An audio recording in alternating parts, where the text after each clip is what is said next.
This passage is from Boy's Life by Robert McCammon. Tick, tick, tick.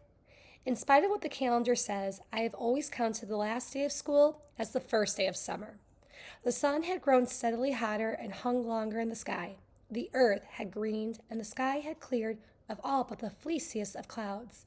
The heat panted for attention like a dog who knows his day is coming.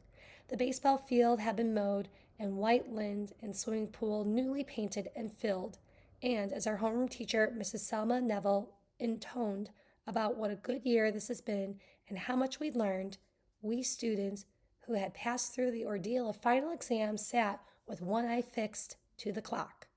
Tick, tick, tick. Have mercy. The world was out there, waiting beyond the square metal-rimmed windows. What adventures my friends and I would find the summer of 1964, I had no way of knowing, but I did know that summer's days were long and lazy, and when the sun finally gave up its hold on the sky, the cicadas sang and the lightning bugs whirled their dance, and there was no homework to be done, and oh, it was a wonderful time. I had passed my math exam and escaped with a C- average. If truth must be known, the snarling trap of summer school. Tick, tick, tick. Time, the king of cruelty. From the hallway we heard a stirring and rustling, followed by laughter and shouts of pure, bubbling joy. Some other teacher had decided to let her class go early. My insides quacked at the injustice of it all. Still, Mrs. Neville, who wore a hearing aid and had orange hair, though she was at least 6 years old, talked on, as if there were no noise of escape beyond the door at all. It hit me then. She didn't want to let us go. She wanted to hold us as long as possibly could, not out of sheer teacher spite, but maybe because she didn't have anybody to go home to. And summer alone is no summer at all. I hope you boys and girls remember to use the library during recess. Mrs. Neville was speaking in her kindly voice right now. But when she was upset, she could spit sparks.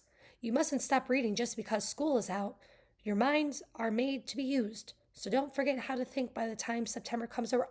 Ring! We all jumped up, like parts of the same squirming insect. 1 moment, Mrs. Neville said. 1 moment. You were not excused, yes. Oh, this was torture. Miss Neville, I thought at that instant, must have had a secret life in which she tore the wings off flies. You will leave my room, she announced, like young ladies and gentlemen, in single file, by rows. Mr. Alcott, you may lead the way. Well, at least we were moving. But then, as the class emptied, and I could hear the wild hollering echoing along the hallway, Mrs. Neville said, Corey Mackinson? Step to my desk, please. I did, under silent protest. Mrs. Neville offered me a smile from a mouth that looked like a red-rimmed string bag. Now, aren't you glad you decided to apply yourself to your math? She asked. Yes, ma'am. The classroom was empty. I could hear the echoes fading. I smelled chalk dust, lunchroom chili, and pencil sharpener shavings. The ghosts were already beginning to gather. You enjoy writing, don't you? Mrs. Neville asked me, peering over her bifocals. I guess. You wrote the best essay in class. You made the highest grade in spelling. I was wondering if you were going to enter the contest this year. The contest? The writing contest, she said. You know, the Arts Council sponsors it every August. I hadn't thought about it. The Arts Council, headed by Mr. Grover Dean and Mrs. Evelyn Prathmore, sponsored an essay and story writing contest. The winners got a plaque and were expected to read their entries during a lunchroom at the library. I shrugged. Stories about ghosts, cowboys, detectives, and monsters from outer space didn't seem much like contest-winning material. It was just something I did for me. You should consider it, Mrs. Neville continued. You have a way with words. I shrugged again. Having your teacher talk to you like a regular person is a disconcerting feeling. Have a good summer, Mrs. Neville said, and I realized suddenly I was free. My heart was a frog leaping out of murky water into a clear sunlight. I said thanks, and I ran for the door.